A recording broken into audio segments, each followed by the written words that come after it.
Welcome to the Rim Break Rodeo. We hope this video helps. You begin inside Fortnite. Make sure update's finished and your DualSense is active. Once in lobby, open Settings with the gear icon and move to the Video or HUD tab. Look for the screen size or HUD scale slider right away. This is the only in-game control that changes how much of the playfield and UI fit on screen. Use L1/R1 or left stick to nudge the slider slowly so you see UI edges shift. Stop when all elements appear and nothing is cut off.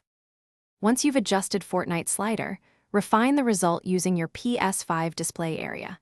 Head to Settings, then Screen and Video, then Adjust Display Area. Follow the grid prompts to align edges so that nothing is off-screen. Make sure your TV is set to 16, 9 and over scan or full pixel mapping is disabled, because TVs often crop console output even when the game's UI is correct. Combining the in-game screen size slider with Ps5 display adjustment yields precise. Final step, apply and save your Fortnite settings, then fully restart the game to confirm persistence. Sometimes changes need a reload to take effect. Test across Battle Royale, Creative, and Build menus to ensure nothing is clipped during gameplay or HUD transitions.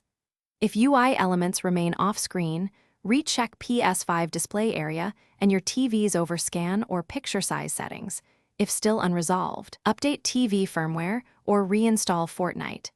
This single, combined approach is the only reliable way to fix screen size on Ps5.